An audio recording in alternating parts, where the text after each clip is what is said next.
Annonceurs, entrepreneurs, promoteurs et chefs d'entreprise, choisissez dès à présent votre meilleur partenaire média, Idéal Production. Idéal Production est basé à Cotonou au Bénin. Idéal Production, le partenaire exclusif de Sika TV en Afrique. Oui, les faits majeurs marquant l'actualité, c'est tout de suite et maintenant avec Kodovi Ametono qui nous offrira sans doute le déchaîné du jeudi. Ça brûle déjà d'envie de voir le social dans les assiettes. En tout cas, on en saura un peu plus avec Kodovi Ametono. Kodovi Ametono, bonjour. Bonjour à vous, Joël Tonji. Bonjour également à nos amis téléspectateurs. Alors, la spécificité avec le rendez-vous d'aujourd'hui, où on reste dans la généralité des faits. Oui, beaucoup plus. Mais à partir du moment où les écureuils affrontent pour une seconde fois les Sierra Léonais, vous vous rappelez, dans le champ de patates, ils n'ont pas pu donc avoir les écureuils. La café et autres sont passés par là. Aujourd'hui, cette rencontre est reprogrammée. Donc, les 23 écureuils qui devraient donc affûter leurs armes pour affronter la Sierra Leone sont connus. Le sélectionneur national a publié cette liste. Le premier gouvernement au sujet de Patrice Talon II a fait son baptême de feu hier. Qu'est-ce qui est à retenir à ce niveau? Rien du tout, signale Point Média, sans oublier que des citoyens hors du territoire national vivent le calvaire à partir du moment où la carte diplomatique a été réajustée, où certaines ambassades sont supprimées.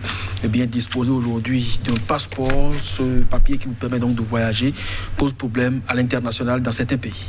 Merci à vous, quand je viens maintenant, on va démarrer. Ça va être d'abord avec un peu Zénith, Info Zénith, qui affiche donc en manchette à propos de cette question du passeport béninois vivant au Canada.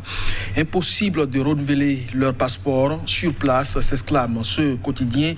En manchette, le journal La priorité, rentrée solennelle du nouveau gouvernement. Eh bien, la carotte et le bâton de Talon à ses collaborateurs puis match Bénin-Sierra Leone. Les 23 écureuils retenus à retrouver dans les colonnes du journal La priorité. L'Afrique en marche à propos de ce remaniement ministériel intervenu ce mardi soir. Orunla Humbedi, que s'est-il passé, se demande ce journal. Et puis, régime Bénin révélé, recul des médias, Talon et la presse depuis 2016, mauvais classement RSF, code du numérique impitoyable, disparition du ministre de la Communication, bref, trop dates qui enfoncent la rupture, écrit ce journal. Le déchaîné du jeudi, puisque vous en avez parlé déjà, mandat de Agbonon 2. Le social, c'est déjà dans la sauce. D'abord, il faut le ressentir, s'exclame ce Canard. Le pays émergent, mécontentement après la publication de la nouvelle équipe gouvernementale. Patrice Talon remanie son gouvernement à minima. L'éléphant tant attendu est arrivé avec des pieds cassés. Déception et silence de mort à Moël Bénin et l'UDBN. Ces clubs électoraux qui doivent se réinventer ou disparaître tout simplement. Le révélateur du jour, comme pour répondre aux pays émergents, Talon face à ses ministres, je ne fais pas de clientélisme politique. Et le journal Matin Libre de se demander, Talon 2 pour 10 ans de carrière ministérielle. En tout cas, ils ne se sont pas posés de questions. Suspension de CG1 pour abriter le BPC. Les élèves exigent le retour du centre. Ça se passe dans la région de Canan. Le journal Point Média pour terminer. À propos donc du gouvernement 1 de Talon 2, rien à signaler, simplement au sortir donc de ce conseil des ministres et puis d'échéances sociopolitiques au Bénin, revenir à l'esprit de la devise nationale. Joël Tonji. Merci à vous, Kodovi Ametono. Nous allons démarrer avec le pays émergent. Ce remaniement ministériel, ainsi dit, qui continue de faire couler assez d'encre de salive. Oui, en effet, le journal, à sa manchette ce matin, nous propose à lire, entre autres titres, déception et silence de mort à Moël Bénin et l'UDBN. Vous vous rappelez, au lendemain de la publication du résultat définitif de cette élection présidentielle, il y a des formations politiques qui se sont illustrées comme étant des artisans clés de cette victoire par chaos du chef de l'État. Et entre autres, on peut citer l'UDBN, dont la présidente n'a manqué aucune occasion pour pour le rappeler. Alors aujourd'hui, former donc un gouvernement où on ne retrouve aucun membre de cette formation politique, et puisque le chef de l'État leur avait promis, entre autres, y compris l'UDBN comme le PRD, faire leur promotion au lendemain de son élection, alors qu'on ne retrouve aucun élément de ces formations politiques, je vais parler de l'UDBN et de Mouel Bénin, dans cette équipe gouvernementale, ça saute à l'œil et ça doit pouvoir quand même interpeller le journal Le Pays. Mais j'en note beaucoup plus une déception et un silence de mort. Ils vont peut-être réagir plus tard, histoire de pouvoir disposer de certains portefeuilles administratifs qui seraient encore en train de chercher de preneurs. Sans quoi, pour le gouvernement, ils vont patienter encore un bon moment. Patienter un bon moment, mais vous l'avez dit, le révélateur croit savoir qu'il y a une réponse à cela. Tout à fait. Le journal propose donc effectivement cette réaction du chef de l'État qui est face donc au ministre pour cette séance de prise de contact. Eh bien, je ne fais pas de clientélisme politique. Si vous êtes là, c'est parce que vous avez du mérite. Donc, c'est ce qu'il veut dire. Et donc, de l'autre côté, comme je l'ai dit hier déjà, le chef de l'État avait parlé du désert de compétences déjà en 2016. Donc, ceux sur qui il a pu mettre la main et dont il juge donc de leurs compétences, il a su les maintenir. Donc, il n'y a pas de clientélisme à faire. Vous avez du mérite et vous êtes avec moi, vous ne l'avez pas et je ne pense pas à vous, même si vous êtes des partenaires politiques. Cette fois-ci, ce n'est plus au peuple qui s'adresse, mais c'est à ses amis politiques ou partenaires politiques. Ils vont peut-être en souffrir, mais ils vont devoir attendre.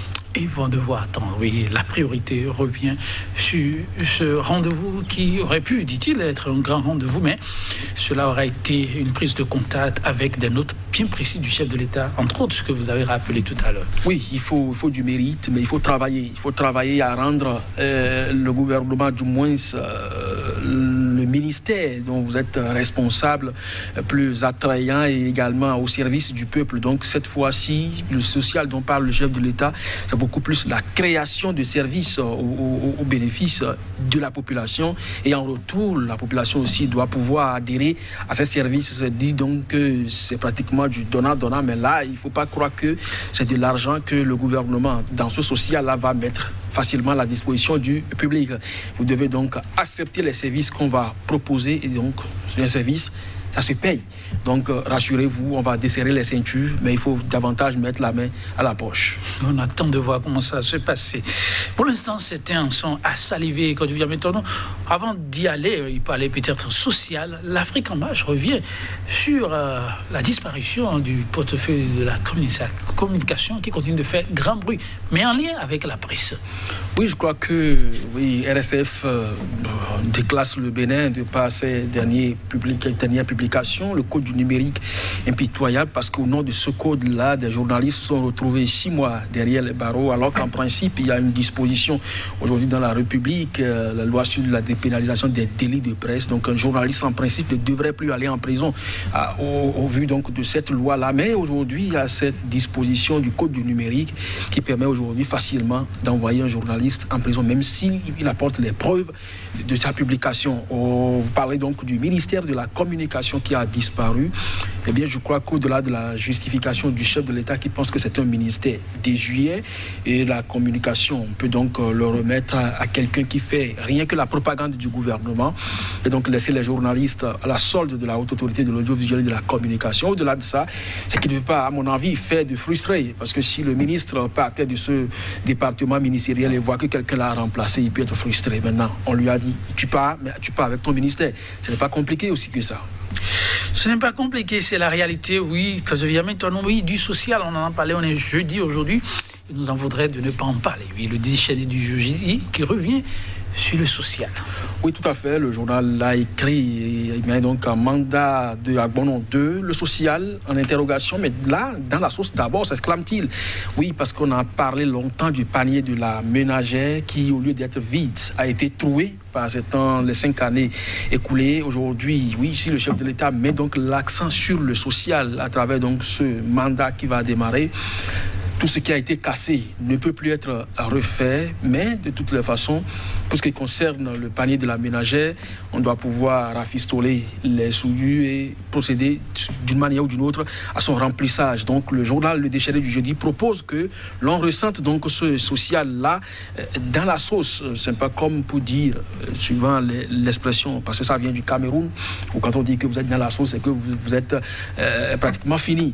Mais cette fois, lui veut voir ça vraiment de façon matérielle dans la sauce. Si c'est des gigots de viande, il doit pouvoir donc les constater. Si c'est du poisson, il doit pouvoir les constater, savoir qu'effectivement il y a le social. Vous vous rappelez, je l'ai dit tout dernièrement ici, la mesure du gari de maïs par exemple, tout ça a pris de l'envolée sur le marché.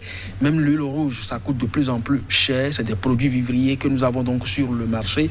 Et donc tout ça participe aujourd'hui des défis que le gouvernement doit relever. Donc revoir d'une certaine manière comment nous pouvons atteindre non seulement l'autosuffisance alimentaire, mais pour que ce soit également à la portée de toutes les bourses. Surtout cela, ils attendent, oui, les Béninois. On va peut-être finir, hein, si le temps me permet d'aller au-delà, mais Info Zénith parle d'un sujet aussi très important, renouveler son passeport, un casse-tête. Oui, tout à fait. Vous savez, la dernière fois, quand on a eu le ministre Rogatien Biao sur ce plateau, il a parlé de la redistribution de la carte diplomatique et a dit qu'il y a des priorités et qu'il ne faut quand même pas négliger. Voilà donc les conséquences lorsque on supprime l'ambassade du Canada et on pense que les Béninois qui résident dans ce pays doivent se référer à Washington pour établir leur passeport, alors qu'on sait très bien que c'est des heures de vol. Moi, je n'ai pas encore fait ce parcours-là, mais je sais quand même, pour ce que les uns et les autres rapportent, que ce n'est pas de Cotonou à Parakou. Donc, c'est dire simplement qu'on a créé beaucoup plus de tort à ces citoyens aujourd'hui. Voilà, ils se trouvent donc dans l'impossibilité de renouveler leur passeport sur place. Donc, ils se rabattent sur le pays pour pouvoir donc acheminer plus tard les documents confessionnels ou carrément se rendre au niveau de Washington pour chercher à savoir si on peut le leur délivrer, mais dans quelle période aussi. Je crois que les autorités doivent réfléchir donc à cette préoccupation majeure parce que, qu'on le veuille ou non, la diaspora béninoise aujourd'hui au Canada, elle n'est pas des moindres. Et donc, ne pas permettre à ceux-là de réaliser ou de confectionner leur passeport sur place, je crois que ce n'est pas quand même très bien. On a quelques secondes à ce qui paraît. Je voudrais ne pas parler du Cuiron. Hein. Oui, tout à fait. Les écureuils du Bénin qui affrontent donc la Sierra Leone pour ce deuxième round. Cette fois, on ne va plus jouer chez eux dans leur champ de patates, comme je l'ai dit tantôt. Le coach national, Michel Dessuet, a rendu cette liste de joueurs disponibles, 23 écureuils. Nous osons croire qui ne seront plus testés positifs cette fois au Covid-19 et on croise les doigts pour que la victoire soit de notre côté, pour que ce qui a été réalisé en Égypte tout dernièrement puisse se couronner au Cameroun. Merci à vous, Kodjovi. Mettons que de la positivité. Excellente journée à vous, chers tous.